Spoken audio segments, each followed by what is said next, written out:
Well, today we're very honored to have with us a very special guest. Mike Mower is with us today, and his story and the reason he's here and where he's going and where he's been from is quite fascinating, as he is part of the Wycliffe Bible translators, and he also flies with JAARS.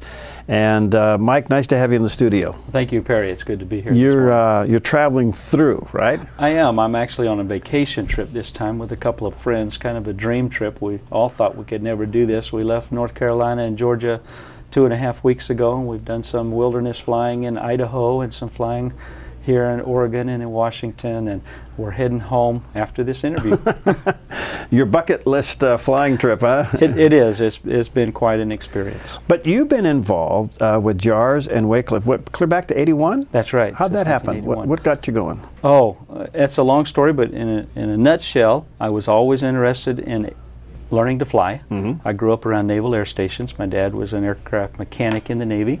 Saw airplanes all the time. When I got out of high school, I started taking flying lessons just because it's something I wanted to do. Shortly after I started taking lessons, a missionary pilot came through a church that I'd started attending. I never knew there was a such thing as missionary aviation.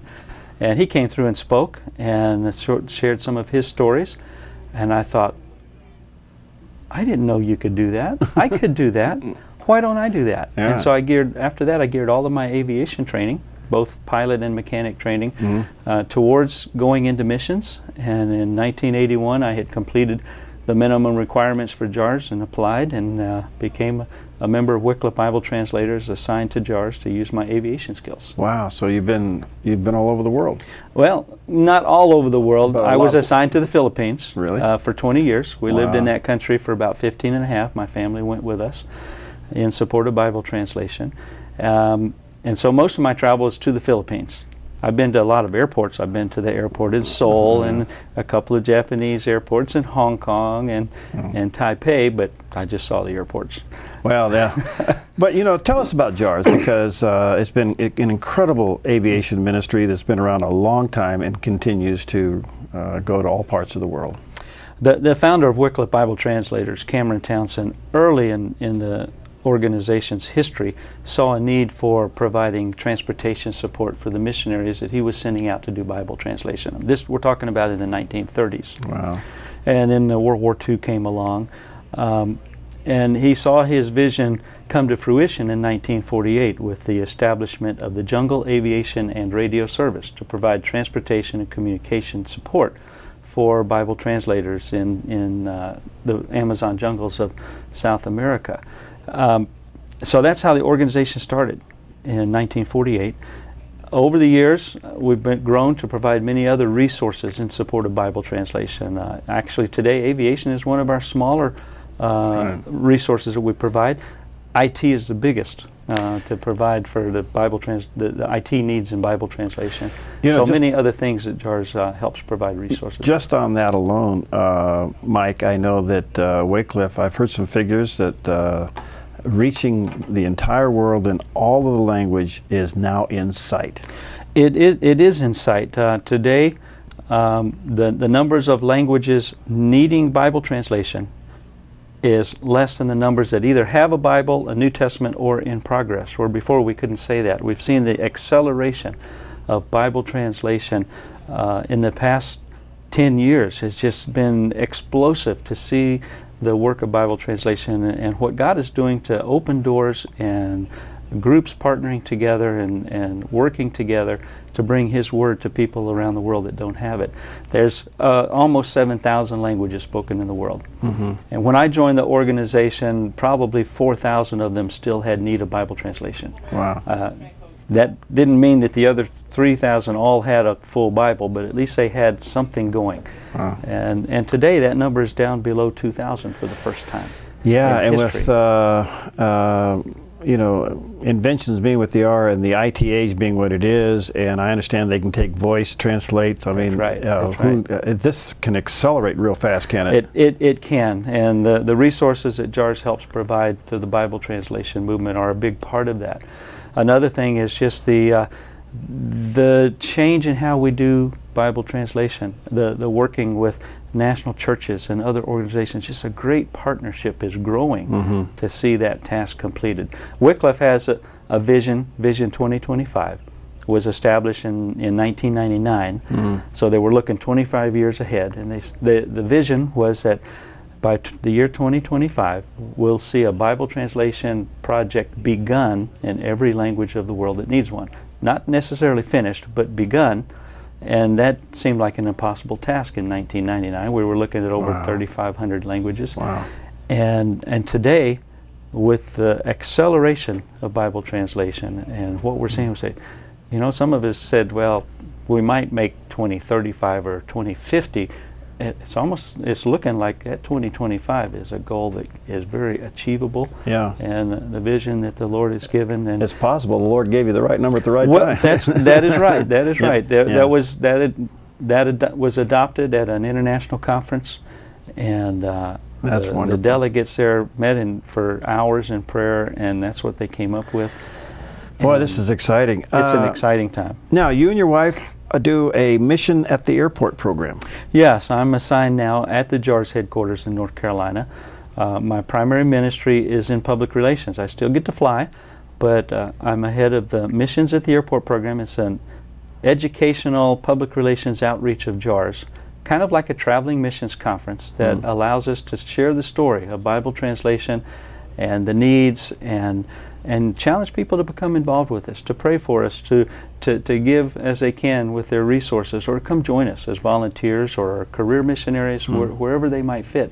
And that's in all aspects of life. You know, you could be a school teacher, an accountant, an aircraft mechanic, or a pilot, or a doctor, a nurse, you know, just so many areas. Anything that's done here in the U.S., even broadcasting, can be used in Bible translation.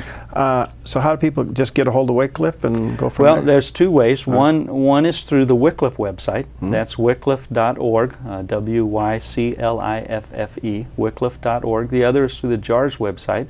We're a family of organizations, so we're a part of that. And that's just JAARS.org, the JAARS website. You can go to that, learn more about the organizations, learn about how you could be involved, and contact us. There's ways to contact us. Well, I just think, you know, you need to pray about that, because that 2025 now is in sight. That's right. You could be a part of an incredible time in world history and quite frankly, the history of Christianity. And this organization has been around for a long, long time and doing a great work. You know, Mike, back to aviation for a moment. Okay. Kind of our little love together there. Yes.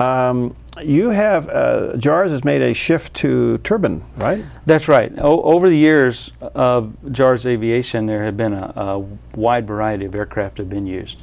Some we used what we could get. JAARS started with an old Grumman duck.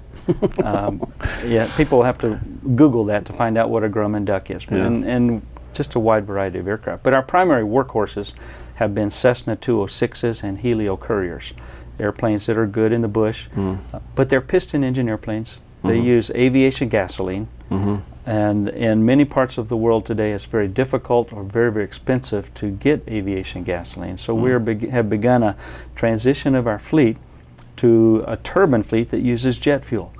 Every country has airline service, so they have jet fuel available. It's usually cheaper, it's more available, and so we've adopted two aircraft that we're using primarily. The Quest Kodiak, built over in Sandpoint, Idaho. Oh, I love that airplane. I've and never been in one. I want to fly one. That's right, and that's replacing the Cessna 206s, and the Pilatus Porter, or PC-6, is replacing, built in Switzerland, is replacing our Helio Couriers. So we're going to that turbine fleet. Our pilots, especially the younger guys, you know, they're coming. Some of them are coming with turbine experience. We never used turbines before because they were so expensive to buy. Right. And now in an era where we're being forced to go to them, Yeah. the Lord is providing the resources to purchase those aircraft. Well, they are very efficient. Yes. And of course the fuel thing is a huge deal. Yes. But the performance that you're getting out of these, and I'm not too much familiar with the Pilatus 6, but the Kodiak, everything I read, and I've been on their site and I watch their videos and everything, I just go, this is the ultimate SUV with wings. Well, that was an airplane that was developed with missions in mind. Right, that was their heart, wasn't it? The organizers who started that company came to us and other mission organizations and said, what do you need in the next generation of mission aircraft? So we all gave them our wish list. Yeah. We got a lot of our wishes. We didn't get everything, but it was designed with missions in mind, and we appreciate that. The company has a heart for missions. How big is your fleet now? In the world of JAARS, 24 aircraft. We have 4 Quest Kodiaks and 4 PC-6s, and then other aircraft as well. Well, I just want to encourage you, if you've never thought about this, you may want to think about it and pray about it, and take a look at JAARS.org, or Wycliffe.org, that's WYCLIFFE.org, and no matter where you are in life's journey, take a look, see what God's doing there, and see if you could want to become a part of it, and the least of which, visit those websites and support them if you so feel led, because what they do is strictly on a voluntary basis and nonprofit. I think talking to Mike, talking to me, we define that word, don't we? Nonprofit. Yes. Nonprofit. That's right. And anyway, and just in a closing thought, one of the most serving aircraft that you had is now homed here in Medford. Millie. One of our aircraft that was in Peru for 27 years. Wow. Has been purchased by a friend here in Medford. Yeah. It's based in Medford, and we're hoping eventually to get some missions at the airport programs here in the Northwest, and using that airplane on static display to let people come out and learn some of its history. Learn how it's been used. Okay, wonderful. Tell stories about how it's been used. Well, Mike, safe travels, my friend. Enjoy your journey home. It's going to be a little warm as you go south. That's right. But stay high and enjoy yourself, and let's stay in touch. We'll do that. Thanks for coming in. You're welcome. Thank you. We'll be right back. Okay.